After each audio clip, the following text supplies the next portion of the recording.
listening to a download from the outdoorstation.co.uk. Number 324.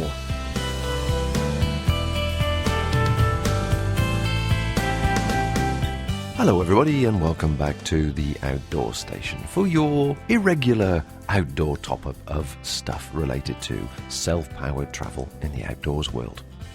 Well, it's June as I record this now. What are we, third week of June. And sadly, the weather in the UK has been somewhat disappointing. It was a promising start in April, May, and we had plenty of sunshine, and we were all feeling very buoyant, feeling warmth against our skin. I even smelled a few barbecues. But sadly, here we are in June, and a lot of the UK starting to state they're getting into potential drought situations, and there are various hosepipe bans popping up all over the place. So no matter how much it's raining, and it is raining a fair amount, in fact it's just stopped now, the water just seems to be disappearing and not settling at all. So as we turn the garden over, we find it's fairly dry under the topsoil, which is disappointing and frustrating at the same time. So wherever you are in the UK, I hope you're having a reasonable summer. But we battle on as we do in old Blighty. Weather is our favourite topic after all. Talking of battling on, we of course completed the 2011 TGO Challenge this year. Hurrah! Yes. Well, if you're a regular listener and you're interested in such things, you will have picked up from various people's blogs by now that the TGO Challenge was in fact a little bit disappointing weather-wise this year. Back to the weather thing again, I'm afraid.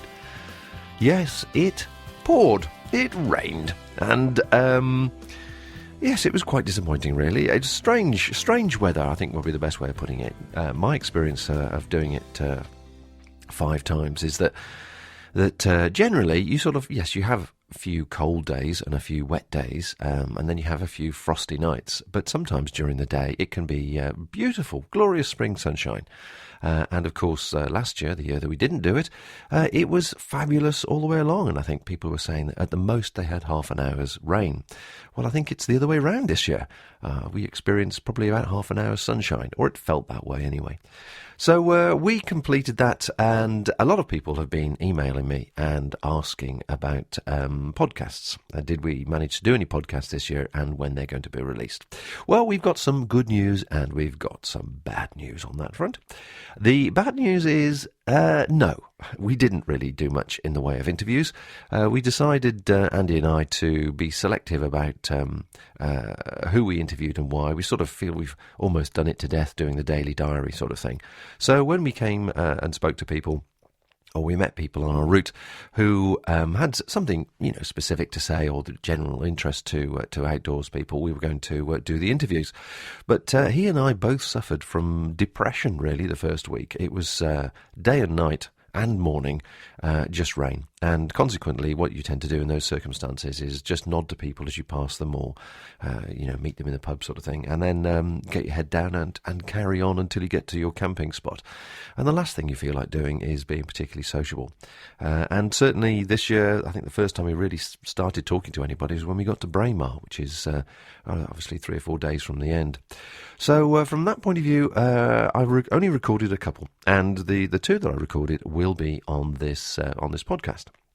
One on the very first day at Seaview Guest House in Mallaig, and the other with the wonderful, dry, humorous and very, very witty Ronald Turnbull, who I met in a bothy. And following a night of wicked banter and very, very punishing dry humour, we wound each other up in the morning and had a bit of a chat. So I hope that when you hear that, it'll put a smile on your face.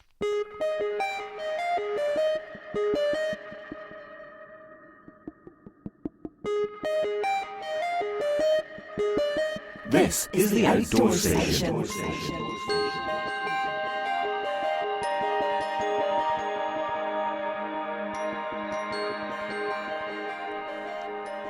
Now for the good news.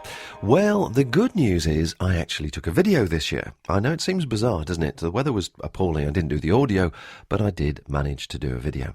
And I videoed most days. Now, sadly, it's not the most entertaining of videos because of the weather, but perhaps it'll give people more of an idea of some of the landscape and some of the routes and some of the walking and weather, of course, involved in doing something like this.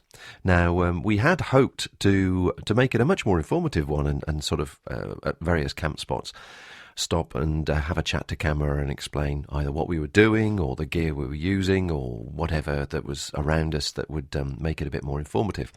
And we tried it a couple of times, but really the weather just sadly was against us. So I am currently editing that. Now, video editing takes a lot longer than audio editing, especially when you've got lots of things like animated maps and graphics and titles and exotic music to compile as well.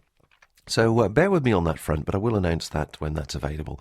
And I have a feeling it's going to be probably a 4-part YouTube type high definition video. So I hope you enjoy that as and when the time comes. The other bit of good news is we have been invited and sponsored by Visit Guernsey to go over and partake in part of the new Channel Island Way, which is a new coastal path around Guernsey, Jersey, Sark, Herm and Alderney. There's a book that's just been released, and Visit Guernsey have invited us over. So we're going over for a few days to do it, literally, with the same sort of gear that we took on the TGO, perhaps and not so much waterproof gear. But we are going to record a series of interviews there, podcasts and discussions, and see how easy it is and how convenient and what there is there to entertain people that perhaps might want to take a partner who is not necessarily into serious outdoor walking, should we say, sort of the TGO or something like that, but actually would like to do it in a more pleasant summer holiday type environment. So we're looking forward to that. And actually, the honest truth is we're a little bit apprehensive because we're unsure what to take. We usually plan for the worst and we usually get it, such as in Scotland recently. But there could be some sunshine, and that throws us completely. So we're not too sure exactly what we're going to do, but once again we'll be doing a little bit of video as well, but a lot of audio on that one, and they'll be released when we return through end of June, July. Now, finally, coming on to the feedback thing. Lots of people have emailed us at info@theoutdoorsStation.co.uk, but of course you can phone and leave a message on our voicemail line. The number will be popping up shortly. Now, if you're in the UK, it's a it's the usual cheap rate to phone that and leave a message. So please do that with any feedback you might have on these podcasts or any of the Chris Townsend series, which have proved to be exceedingly popular. Just over 20,000 downloads so far for those.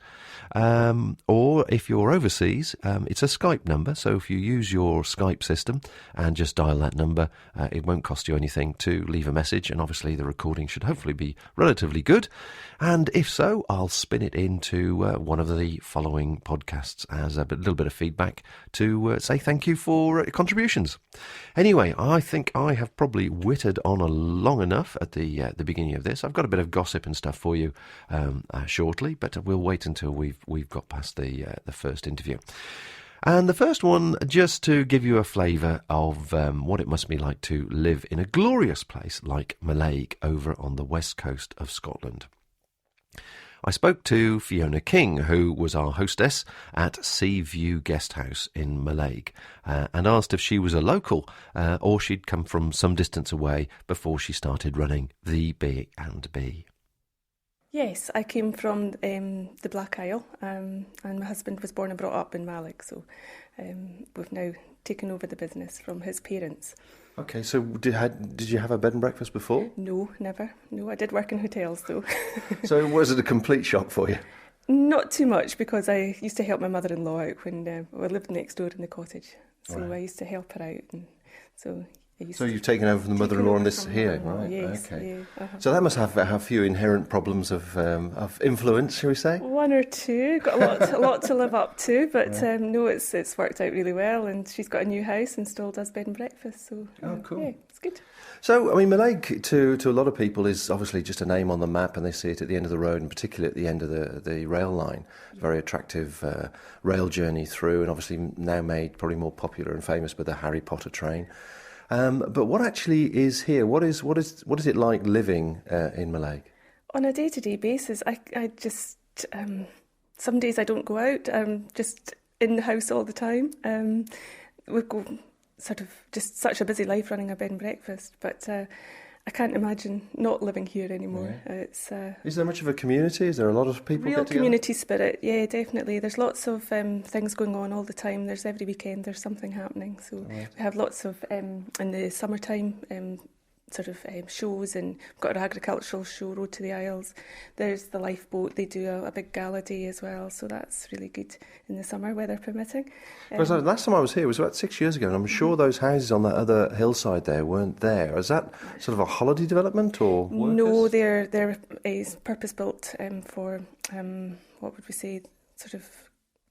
They're not private houses, but they're not council. They're what's the name of them? Housing Association. Housing Association. That's right. them. Yes, Right. yes. Okay. So there's quite a few of these been built just over the past couple of years. And are they full there? They are all full. Yes. Yeah. Yeah. So what do the people do for a living point of view? I mean, obviously there's a handful of bed and breakfasts and guest houses. There's a bunkhouse or two.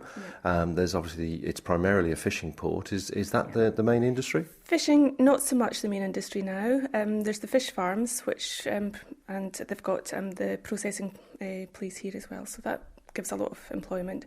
The Calmac, the ferries, employ a lot of people as well. Because you go to Skye from here and Skye, Rum, and is that then right? There's Rum, Egg, Muck and Canna, which are the inner isles, the inner Hebrides. So that gives a lot of employment as well. Some people commute back and forth to Fort William. There's some nurses and people like that. We've also got the health service here as well, so that takes up a lot of people as well. So. You're pretty self-contained. So what about, what's it like during the winter? I mean, Scotland has obviously got a reputation for lots of snow and plenty of it. Yeah. But here, do you get sort of the bad weather, or does it just get a bit wet? We get bad weather. We get a lot of wind and rain. Well, not a lot, that's unfair, but sometimes we do get a lot of wind and rain. This year we had lots of frost, not so much snow. I think the rest of the country had much more snow than we did, because we're so close to the coast that it doesn't really lie for very long. So.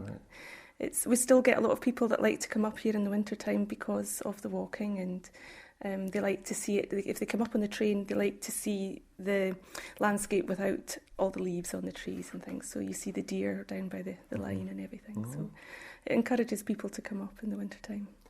The sort of practicalities these days of running a bed and breakfast, obviously this place is beautifully decorated, but I should imagine, whereas I can pop to the DIY shop or the builder's merchant, that's fairly easy for me, but I was thinking I haven't seen any sign of that at all. No, we don't. The closest DIY store would probably be in Inverness, or you need to go to Perth or Glasgow. So was that 2 hours trip? 2.5, 3 hours, yeah. Right. 2.5 to Inverness, 3.5 to Glasgow, yeah. So we have to be very organised. We do have plumbing suppliers and, your big Travis Perkins and Juicens and that, and in Fort William as well. So they deliver twice a week to Mallaig, which is really great. So we do have a good service from them. But you probably end up paying a little bit more for things that way. Yeah. Well, I was just looking at some of the fixtures and fittings, thinking, well, if that broke and you just wanted to pop to the shops, you just can't do it. No, you just can't do it. No. And when I go away, I've got a list as long as my arm. I bet you have. And but I couldn't imagine living here without internet. No, how does that change? I mean, your mother-in-law must have really commented on that. Yeah. I remember when I lived in Paisley, my mother-in-law used to come to visit, and they would, just go to the shops and spend as much time at the shops as they possibly could, and the car would be full with anything and everything that they needed. And that was the way they did it, because it was the only way that they could do it. So you're ordering on the internet? I order a lot of things on the internet, and as far as food is concerned, I get a catering company to deliver to the door, just whenever I need it. I've got a local butcher that comes from Fort William twice a week, so he delivers again to the door, which is great.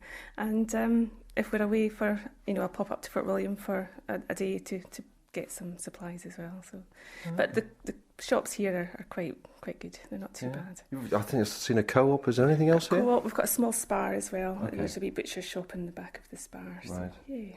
Okay. So we survive. Okay, it's just, it's curious to know how... The annoying thing is, I think, with food, if you're following a recipe and you find something unusual on the recipe, you go to the shop and you can't get it. So you think, So you've got to either give it a miss or you try and use something else. Or, it's things like that kind of... What does your mother-in-law say about obviously running a B&B and the flexibility of the internet now, particularly as petrol's more expensive, and you were saying yesterday that there aren't as many car travellers coming through as before. Obviously the train's still popular. Has she commented at all on just how different it's made it as a business? She has, because in the past she would have to put her vacancy sign up in the morning and just sort of take potluck as to who was going to arrive at her door, whereas she notices that I'm fully booked because of the internet. People book in advance and they know what they're doing. It means that I know what I'm doing as well. So she has seen a huge difference. Yeah. Good. Well, final question, I suppose, really. Living in a beautiful place like this, now the sun has suddenly come out from the hail and rain that we've had this morning, and I'm sure it'll pass on and we'll get some more later. But where do you go for your holidays? We tend to take a break in October. We've been to Spain, we've been to France, we're going to Tenerife this year. We just try and take a wee sunshine holiday in October before the long winter. Okay. But the children, we've got family up in the Black Isle, so I take my children up there for a few days in the summer holidays just to sort of stay sane, really. And to enjoy their birthdays and things like that. So, yeah. If you have any feedback, questions or suggestions, why not drop us a line directly to our email address, info@theoutdoorstation.co.uk. Call us now and leave a voice message. You can Skype or call us at local rates at any time from any phone on 0208 133 9434. Well, Rose and I had a lovely evening at Seaview, and certainly they do have glorious sea views outside the front of the guest house, and there are a few other properties either side of it they offer as well. So if you're up for either a bed and breakfast or a longer stay, then have a look at their website, which is seaviewguesthousemallag.com. Right, let's have on to the little bit of gossip stage first. Most people, or a lot of listeners, are TGO magazine readers, and they don't need telling about this, the latest development at TGO, but I thought I'd just pass it on to people that perhaps have looked at TGO in the past and dismissed it, because, to be honest, it has been looking extremely tired and a little bit sad, and the content very narrow in recent years. Well, I just wanted to raise your awareness, but also give my congratulations to Emily Rodway, who's the sub-editor there, and all the team for the work they've done in producing the new magazine. The July TGO came out about a week ago, and I have to say it's looking absolutely fabulous. They've given it a complete workover, and it really does stand now equally on the shelf, on the magazine shelves, alongside the sort of the country files of this world, country walking. Really a lovely quality presentation. Not only have they changed the shape of the magazine to being very similar to the other ones. I think they call it the American size now rather than A4. They've increased the pages. The quality of the paper is better. The imagery is good. The design's really contemporary. The actual content is much more diverse than it used to be, and they're starting to bring in lots of different interests that are all associated with our outdoor interests, our outdoor lifestyle. But they're starting to talk about flora and fauna and other activities, which I'm sure, if you're anything like me, you're always trying to develop your knowledge. All in all, it's well worth checking out, basically. And I know we've got a long relationship with TGO magazine, but this is completely unbiased, and it's purely from a professional point of view. It's looking really, really good, and I just hope that they can keep that quality of presentation up.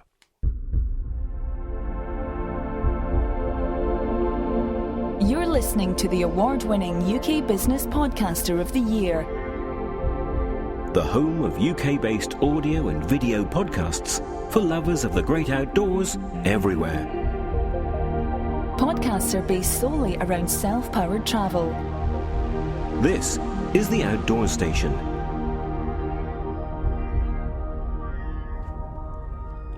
Now, my other bit of gossip comes from something that's appeared in OCC magazine. I mentioned the magazine a few times. That's it's the monthly outdoor industry publication, and it's the May issue, about Julia Bradbury. Now, Julia Bradbury means different things to different people. I mean, to some, she could be the glorious, yummy, top-totty impression of the average outdoor female, perhaps, and to others she might be a little bit of a parasite bleeding the outdoor industry dry. I really don't know.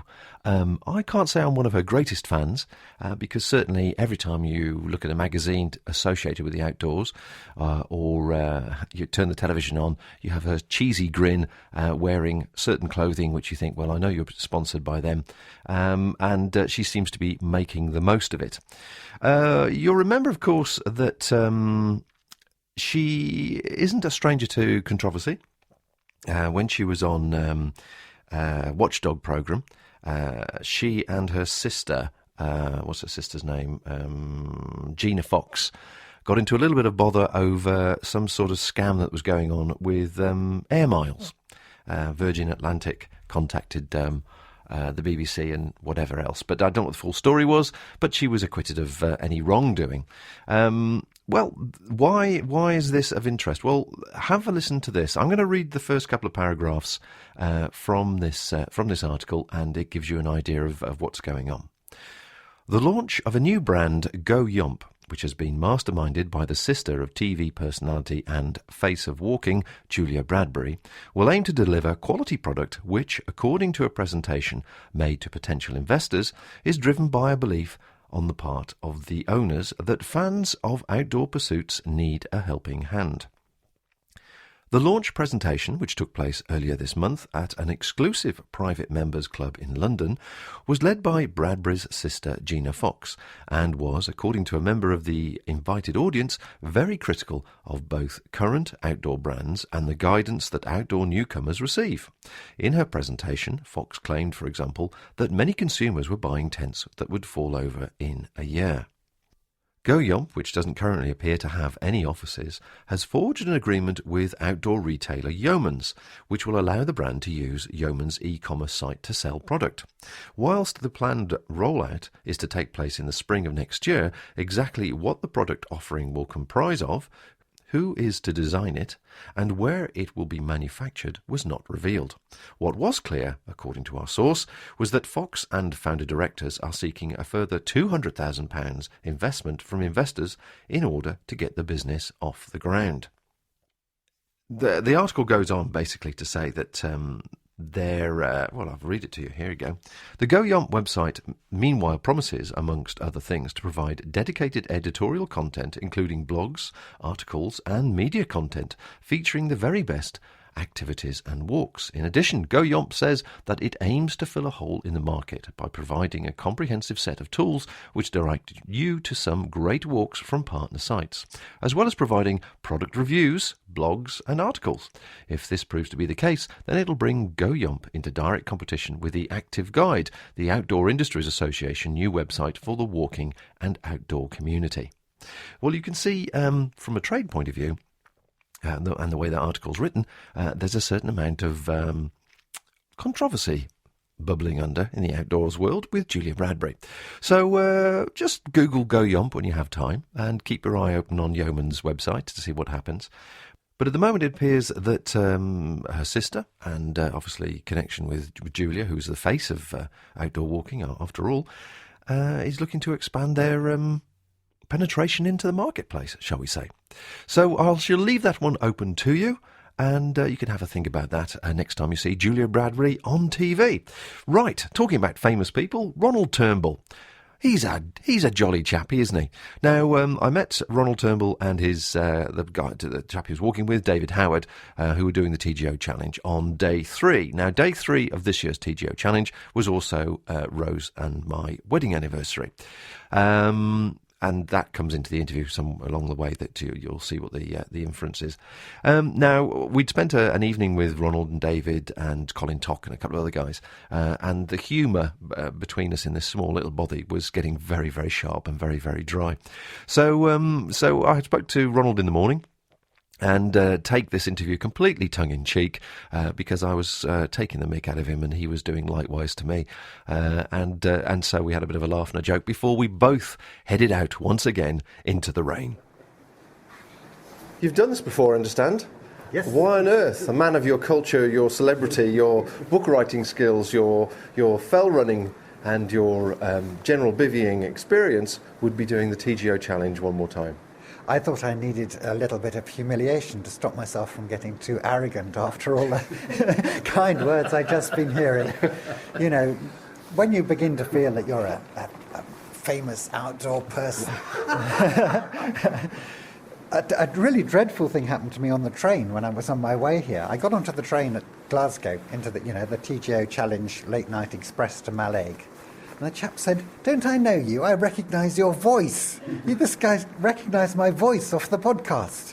So, obviously when one gets to this kind of celebrity, you get swollen-headed and you need taking down a bit. So in order to induce some necessary humility, I thought, time to come back to the challenge. Well, has the weather reduced brought the humility on? No, not really. I don't have any sort of swollen-headedness about my equipment, that's the thing. We came to this handy place at Alt Bay last night. All these other guys, they were so proud of their tents. They said, "Oh, our tents are so comfortable, it's so light, we're going to sleep in our tents." So me and David have had this lovely, dry, spacious, well-ventilated shed entirely to ourselves. Apart from the people with the extremely waterproof, well-ventilated, comfortable tent who arrived at 7 o'clock in the morning and started dripping their tent onto our heads from the rafters.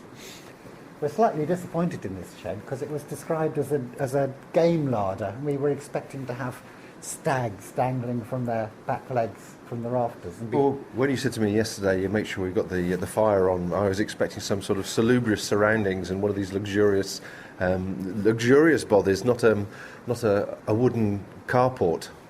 So you would rate this below your tent, would you? I suppose depending on the conditions I find myself in when I arrive here, it's pleasant enough. The weather's been there's been typically Scottish and a bit of fair and several bits of foul, but no, we were comfortable, and obviously you were comfortable as well.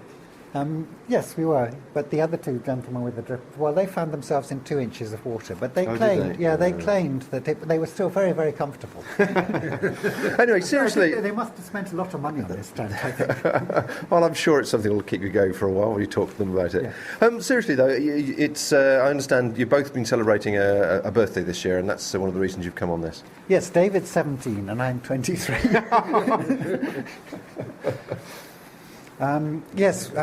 20 years ago, David and I were both 40, and we did a great outdoor challenge with 40 Munros.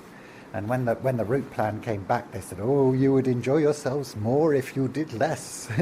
Well, that's an argument for staying at home, isn't it? I think it's rather a good argument for staying at home. So we thought we'd come back to celebrate the occasion. And did we think that, David? I sent you an email saying, "It's October, shall I fill in this challenge form?" Yeah. You sent back an email saying, "Yes, why?"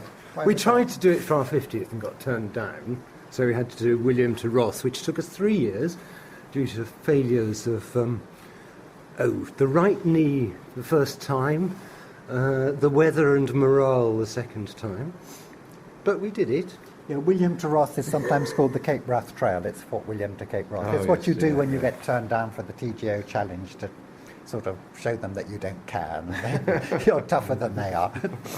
So, David, did you plan the route on this one? And are you planning to do 60 Munros as you did 40 on the last one? No, I left it to Ronald.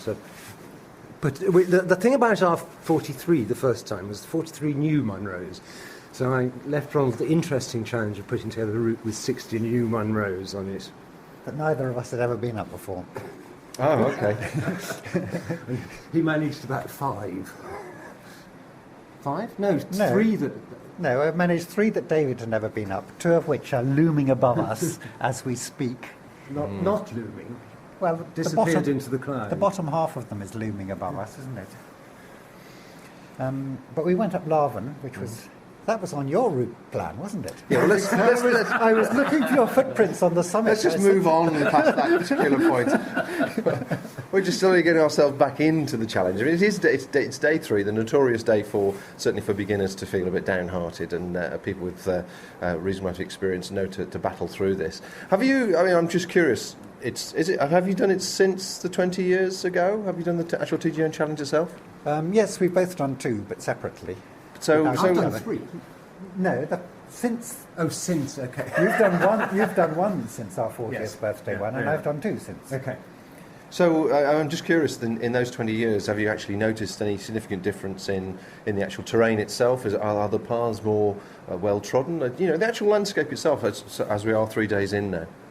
Yes, the countryside has got considerably rougher, the brackens got deeper, the rain has got heavier, the clouds have certainly got lower, and all the distances have got much longer. Right, all right. Okay. And what about, there's no point talking to you about equipment, because that's the last thing on your mind, isn't it? Well, it's the same as it was 20 years ago, so you just go... Which is the reason you stay involved in the tent. I refer you to the previous podcast of 1991. Right. It's not all the same. There's this nice rucksack cover that I picked up on the Arica Alps only 2 or 3 years ago. But I don't think it'll be with me for much longer, because the reason I picked it up was because it had obviously blown off somebody else's rucksack. And I think before we get to Aberdeen, it'll have blown off my rucksack. Well, yes, it'll have gone off in search of its next host. And so, David, who follows whom up these new steeper slopes? Well, Ronald follows me because otherwise he would be a long way ahead. Because he occasionally goes for walks, whereas I'm totally and utterly unfit. I was going to ask about the mountain legs, because you do spend an awful lot of time doing this type of thing, so I presume you're leaping from peak Tussock to peak. tussock. Yes, peak to peak is easy for you. Yes, indeed, and plunging neck deep in the peat, it comes very naturally. It was Mike Stroud, the polar explorer. He was asked, what's the most important qualification for a polar explorer? And he said, a very poor short-term memory. It has taken me about 12 years, actually, to forget what it's like plodding through the peat and the bracken in the rain with the soaking wet pack and then putting up a tent in it. But it's all coming back to me. And remembering why. Yeah. How often, I presume you're sort of writing on a fairly regular basis, but how often are you in this sort of area? Not very often, because I was writing a guidebook in the nice Loch Lomond National Park, where I can just get into my car at 3 o'clock in the morning and just drive to the bottom of the hill and go up the hill and dry out using the car heater afterwards. I've had a very soft life the last 5 or 6 years. So that it's true about the celebrity status then, you have reached that peak where you can have a soft life. Yes, indeed. But never quite as soft as the peat bogs ahead across the Fedden Pass. Actually, the real reason was because they've got a new young editor at TGO magazine, Emily Rodway, and she's done the challenge now. And she sent me an email and she said, Ronald, have you ever thought of doing this ultimate challenge, this great outdoor challenge thing? I thought I just had to catch up to keep my credibility. Yes, it is. It's serious credibility. Well, gentlemen, I shall wish you well today. I'm obviously holding you up before you go tearing. That's fine. We've got a very serious scheduling problem today. Oh, what's that then? Well, our evening meal is at Tom Down Hotel. We haven't got any food for the evening meal. Oh, right, okay. And they don't start serving bar meals till 6 o'clock. Right. We've done extremely well because it's after 9 o'clock and we still haven't started moving. So we've done. I think we've actually done this very difficult scheduling problem. I think we've overcome it. Yes, if we're slow enough up that hill. We'll be slow, don't worry. Right, well, I'll send David off then, and off you go. Thank you very much then, guys, and wish you well, and safe travels. And happy wedding anniversary. Yes, thank you very much indeed. Yes, and many happy returns of the wife. Yes, I think that's a good thing.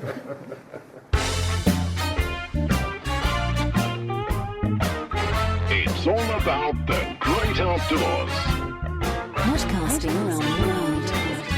Online, on demand. And always free. Hey! think it's a splendid idea. This is the Outdoor Station. I would just like to say, wow. The irrepressible Ronald Turnbull and his long-suffering walking partner, David Howard. Anyway, thanks, guys, for those words. I thought it cheered us up no end, actually, on that wet day. So let's move finally on to a little piece here. Rose and I sat down shortly after we came back just to do a brief review from our point of view and from her point of view, exactly what our impressions were of the TGO challenge this year. Hopefully that you'll find that of some interest. And of course, if you've enjoyed this podcast and enjoyed, well over 300 other ones now, we've now topped 2 million downloads on the collection of our podcast. So thank you very much for doing that. I hope you've enjoyed them. Please, if you can spare a couple of minutes, either email us or leave us a voice message, just to know that there's somebody listening out there.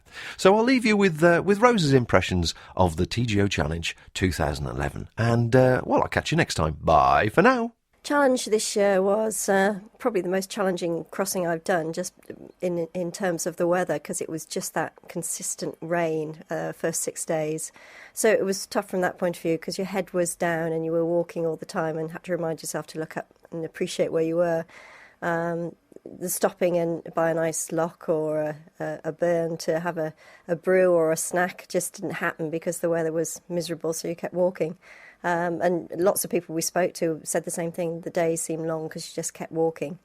And we had some long days, didn't we? So it was also less sociable, I think, because everyone had their heads down and were walking hard. Yeah, we left Inverary. I think there must have been a good 40, 45 people on the ferry from Mallaig. And certainly everybody, I mean, the weather conditions weren't brilliant, but it wasn't too bad. But certainly within minutes, everybody seemed to have dispersed. And we didn't really see anybody to be sort of sociable with again for probably, 3 or 4 days? Yeah, we saw a few people, didn't we, in the bothers, but once we start walking again, everyone seemed to go off in different directions. So, yeah, it was different from that point of view. I think certainly the impression that I'm left with that first week, everybody just, as you say, had their head down and just wanted to get to wherever they were camping and get themselves set up and so on. But when we actually came to areas where people had tents, there wasn't much socialising going on at all, was there? Everybody was sort of zipped in, tucked in, cooked, and were listening to their iPods. Yeah, that's true. It was just, people who were cooking, a lot of people choosing to cook in the bothers if they were camping outside, and there was sort of the general chit-chat then. But even then, you just wanted to get warm, so it was sort of cook and out to your tent to put your warm sleeping bag on. So, but it's worthwhile just being positive in the sense that, even though... I think you recalled, actually, at the time, we had 6 days of what felt like continual rain when you're putting the tent up, rain all the way through the night, and then rain in the morning as you're taking everything down. It is still possible to undertake a trip like this and keep yourself... I mean, we were dry underneath our waterproofs, apart from that one day, which was just torrential.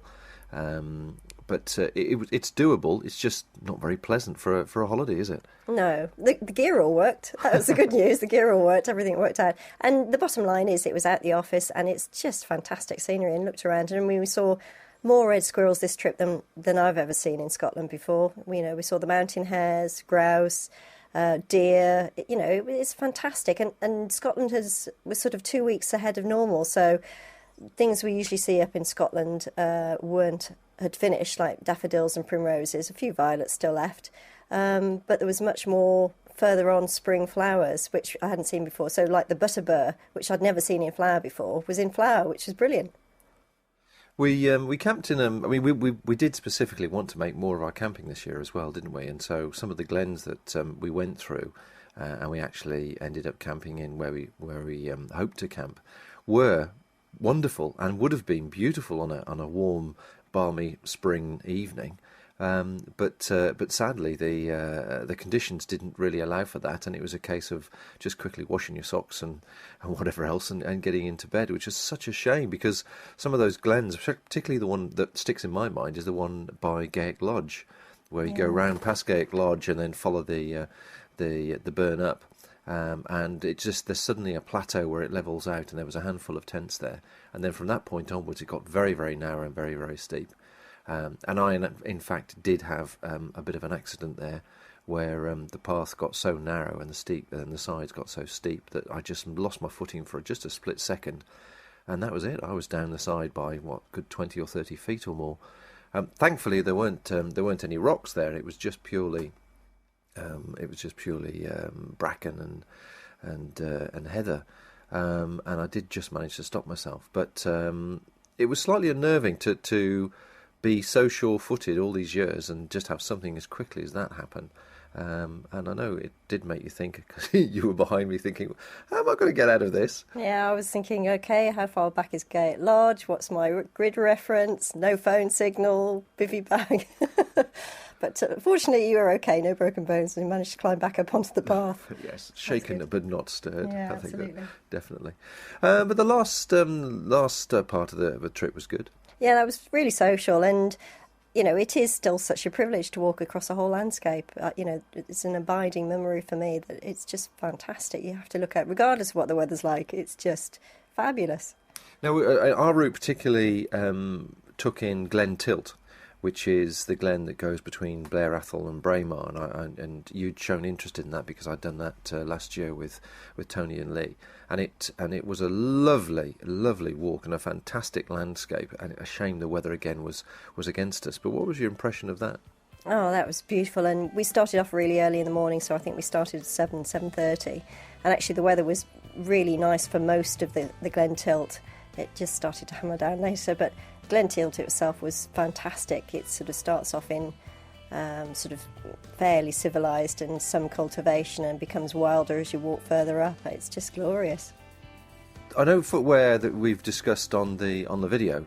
We actually go through the footwear and what we did and what we chose to do.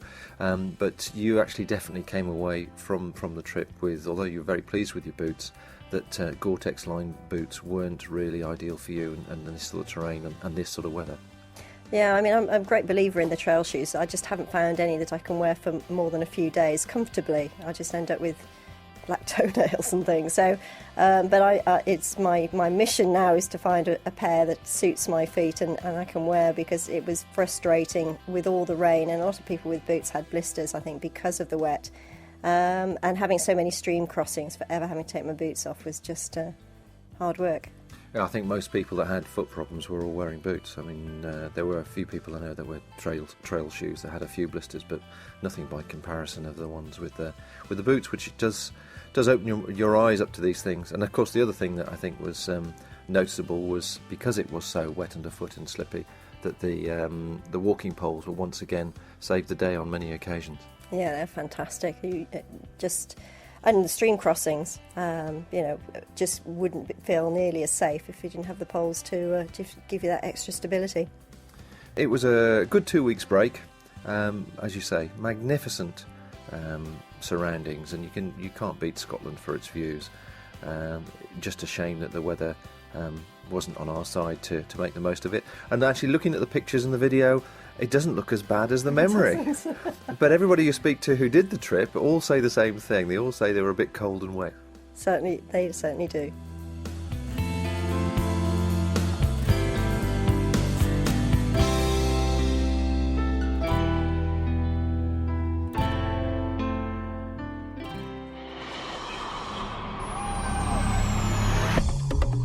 Thank you for listening to this podcast. To hear more from our extensive free library, please visit the website at theoutdoorstation.co.uk. You can now follow The Outdoor Station on Facebook, where we chat about each programme we produce, answer questions and discuss future productions. Why not join us there? This podcast is produced and hosted by theoutdoorstation.co.uk.